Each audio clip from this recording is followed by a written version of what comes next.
देश में बीजेपी ऐसी एक पार्टी है कि जनता के मूल इशू को डाइवर्ट कर कर किसी के व्यक्तिगत जीवन में आरोप लगाकर उस आदमी को बेइज्जत करना, सामाजिक जीवन में उसको उद्ध्वस्त करना, राजकीय जीवन में उसकी बर्बादी करना और इस तरह की झूठी कहानी बनाकर बीजेपी हमेशा जो व्यवहार करते आई है उसका एक बड़ा परिणाम है कि दिशा सालियन के प्रकरण में पुलिस ने जो आज कोर्ट में जो रिपोर्ट पेश किया है वो कोई आत्महत्या नहीं थी, वो अपघात था। और एक बार स्पष्ट हो गया है कि बीजेपी का झूठ और जनता के सामने आया है। जिस राजीव गांधी जी ने इस देश को 21वीं शताब्दी की तरफ लेके गए, जो आपके पास कंप्यूटर दिया, मोबाइल दिया, नई जनरेशन को उनकी बुद्धिमत्ता को ताकत दिया, उस राजीव गांधी जी को भी इन लोगों ने बोफोर्स तोप के नाम से बदनाम किया और ये सत्ता में आए। तो ये ऐसे भाजपा का जो षड्यंत्र है अब दिशा सालियन प्रकरण के माध्यम से जनता के सामने आ गया है और ये झूठ पार्टी है भाजपा, ये अब जनता के सामने स्पष्ट हो चुका है।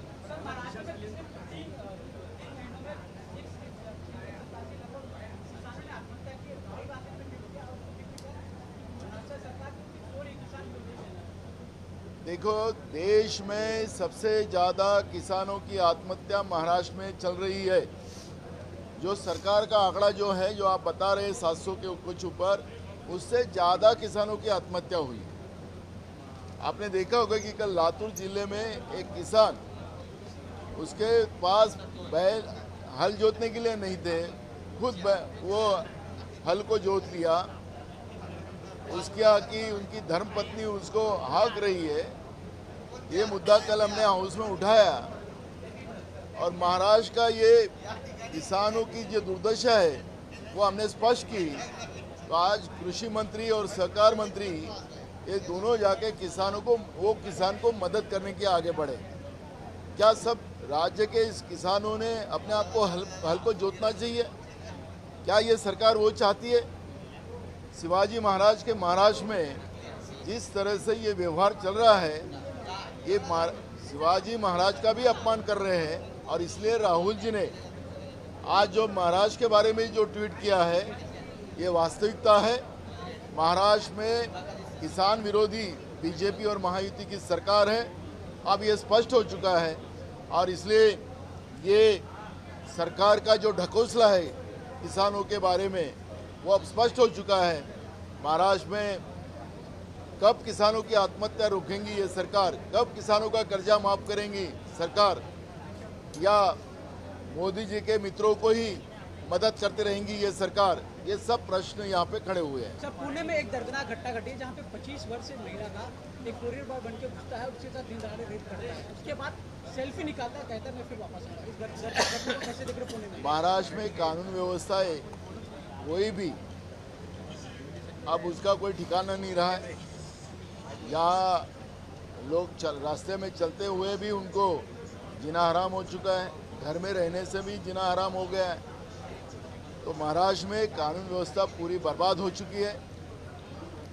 आपने देखा होगा कि जो पुलिस महकमे में जो अधिकारी जो रखे गए हैं, वो अधिकारी इनकी जो चापलूसी करने वाले हैं उनको ही रखा गया है मेन पोस्ट पे।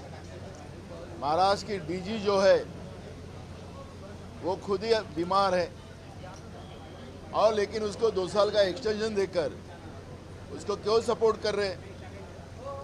और ऐसे समय में जो अच्छे आईपीएस अधिकारी जो है, जिनका टेरर इस गुनहगारों के बीच में है, उनको साइडलाइन करके रखा है। तो सरकार जो है उनकी बीजेपी पार्टी को कैसी ताकत मिलेंगी, उसके ऊपर काम कर रही है। सरकार कानून व्यवस्था में जनता के हित में काम नहीं कर रही है। और इसलिए पुणे जैसे शहर में, जिस शहर का पालक मंत्री राज्य का उप मुख्यमंत्री है और खुद ही अपना नाम उसका दादा नाम रखा है, तो दादा का भी डर खत्म हो गया है। अब पुणे में ऐसी घटनाएं बड़े पैमाने में बढ़ते जा रही है।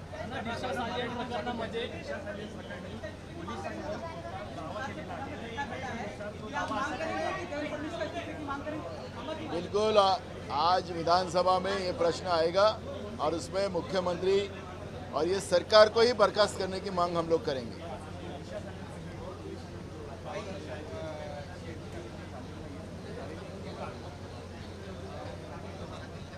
बघा ही घटना जी आहे आज पोलिसांच्याच रिपोर्टमध्ये हे स्पष्ट झालेलं आहे, ज्याप्रमाणे ठाकरे परिवाराला गुंतवण्याचा प्रयत्न भाजप करत होती ते प्रकरण आता त्यांचं फसलेलं आहे। भाजप हा खोटारडा पक्ष आहे। या देशाचे प्रधानमंत्री राजीव गांधी यावेळेस होते, त्यांनी 21वी शताब्दीकडे हा देश नेला। या देशाच्या तरुण पिढीच्या हातात कॉम्प्युटर दिला, मोबाईल दिलं। अशा राजीव गांधींनाही सुद्धा बोफोर्सच्या सौद्यामध्ये भ्रष्टाचार झाला आणि त्यांच्यावर आरोप लावण्यात आले होते। ते तर यांच्या सरकारमध्ये निर्दोष झाले। पण मूळ प्रश्न आहे की या पद्धतीचं जनतेचे प्रश्न डायव्हर्ट करून कुठल्याही राजकीय पक्षाच्या यांच्या विरोधात असलेल्या राजकीय पक्षाच्या त्या नेत्यांवर या पद्धतीच्या खोटे आरोप लावून त्याला बदनाम करायचं, पर्यायाने त्याच्या पक्षाला आणि त्याच्या विचाराला बदनाम करायचं, हे बीजेपीचं काम आहे। आदित्य ठाकरे प्रकरणामध्ये ठाकरे परिवाराला जे बदनाम करण्याचं काम भाजपने केलं होतं ते कसं खोटं होतं, राजीव गांधीला जे खोटे आरोप केले होते कसं खोटं होतं, हेच आता त्याच्यातच स्पष्ट झालेलं आहे। आणि म्हणून भाजप हा खोटारडा पक्ष आहे हे त्याच्यातून सिद्ध झालेलं आहे। ज्यांनी आरोप केले वारंवार हे आरोप केले जात होते त्यांनी आता माफी मागितली पाहिजे असं मला वाटतं। हे माफीवीर आहेत, त्यामुळे माफीवीराच्या वंशजाकडून काय ह्या गोष्टी आहे। पण लोकशाहीमध्ये या पद्धतीच्या कोणावरही खोटे आरोप लावून त्याच्या सामाजिक आणि राजकीय जीवनामध्ये त्याला उद्ध्वस्त करणं ही महाराष्ट्राची कधी परंपरा राहिली नाही। पण भाजपने हा गोरखधंदा हाती घेतलेला आहे। स्वतःचे घरं काचाचे पण दुसऱ्याच्या घरावर गोटा मारायचा, ही जी प्रथा भाजपने चालू केलेली आहे त्यांनी आता तरी थांबवावं, हीच त्यांच्यासाठी खरी माफी राहणार। महिलांवर अत्याचार हे अद्यापही थांबताना पाहायला मिळत नाही। पुण्यामध्ये 25 वर्षीय तरुणीवरती एका डिलिव्हरी बॉयने अत्याचार केला अशी घटना समोर आली। कसं पाहताय अद्यापही महिलांवर अत्याचार? महाराष्ट्रामध्ये कायदा सुव्यवस्था राहिलेला नाही। महाराष्ट्र हे आता काही राज्यांचं नाव, मी कुठल्या राज्याचं नाव घेणार नाही, मी त्या आपल्याला सगळ्यांना माहिती आहे कुठल्या राज्याबद्दल बोललं जात होतं। पण महाराष्ट्र आता त्याच्याही पुढं गेलेलं आहे। महाराष्ट्रामध्ये रस्त्याने चालणारी लोक सुखी राहिली नाही, घरात राहणारी लोक सुखी राहिली नाहीत आणि पुलावरही सुखी राहिले नाही। त्याच्यामुळे महाराष्ट्रामध्ये गुन्हेगारांची जी वाढ झालेली आहे त्याचं कारण असं आहे की जे IPS अधिकारी आहेत ते आपल्या अधिकाराचा वापर करून ज्या पद्धतीनं गुन्हेगारी प्रवृत्तीला थांबवत होते अशा IPS अधिकाऱ्याला बाजूला ठेवलं आणि जो भाजपला ताकद देणारा IPS अधिकारी असेल, यांच्या पक्षाला ताकद देणारा IPS अधिकारी असेल, याचं सर्वात मोठं उदाहरण रश्मी शुक्ला आहे। पहिलेच आजारी वरून तिला 2 वर्ष DGचं तिला एक्सटेन्शन देणं, सिनियर लोकांना डावलून त्या पद्धतीवर बसवणं, हे कशाचं धोतक आहे। आणि म्हणून त्याला काही वेगळा आरोप नाही लावत, भाजप पक्षाला मजबूत करण्यासाठी या प्रशासकीय व्यवस्थेचा वापर केला जातोय हे याच्यातून सिद्ध होते आहे। आणि म्हणून महाराष्ट्रामध्ये गुन्हेगारी वाढलेली आहे। आणि फडणवीसांनी अजूनही विचार करावा आणि महाराष्ट्रातल्या गुन्हेगारीला थांबवायचं असेल तर जे अधिकारी कॅपेबल आहेत त्या अधिकाऱ्यांनाच अशा गुन्हेगारांच्या मुस्कट्या दाबण्यासाठी त्याचा उपयोग करावा, ही आमची सूचना त्यांना राहणार आहे।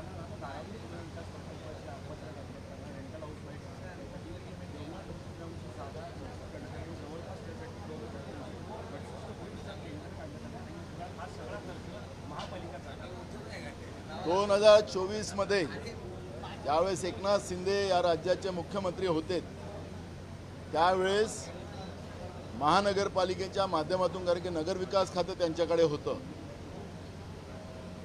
या खात्याच्या माध्यमातून त्या पद्धतीचा प्रस्ताव करण्यात आला आणि त्या प्रस्तावाच्या माध्यमातून म्हणजे जो देवनार डम्पिंग ग्राउंड, या ग्राउंडला स्वच्छ करण्यासाठी, जागा मोकळी करण्यासाठी त्याला जवळपास 2,500 कोटीच्या वर त्या ठिकाणी निधी उपलब्ध करून देऊन त्या पद्धतीचं टेंडर काढण्यात आलेलं होतं। त्यामध्ये ठरवून घेतलेलं होतं, त्याच्यात अटी त्या पद्धतीच्या टाकल्या गेलेल्या होत्या की ज्या सरकारमध्ये बसलेल्या लोकांना त्याचा मलिंदा कसा मिळेल यावर त्याच्यात काम केलं गेलं होतं. योगायोगाने एकनाथ शिंदे मुख्यमंत्री झाले नाहीत.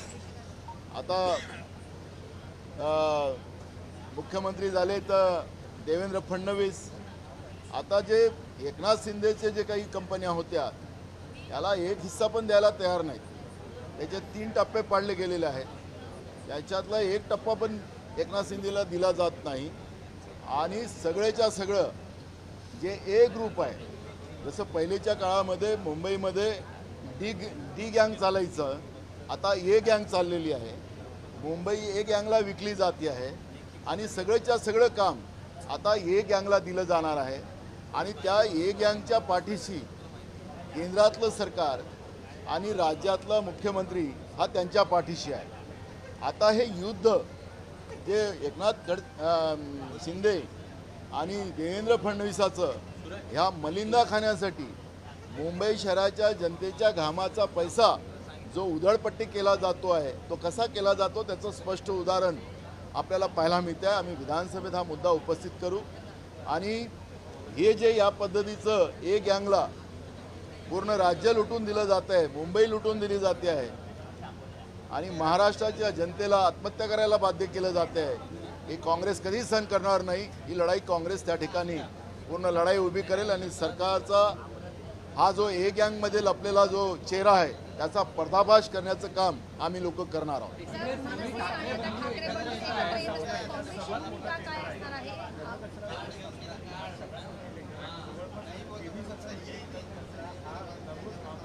अहो हे संडास खायला सोडत नाही, कचरा काय सोडणार आहे? हे कचऱ्यामध्ये पण खातात.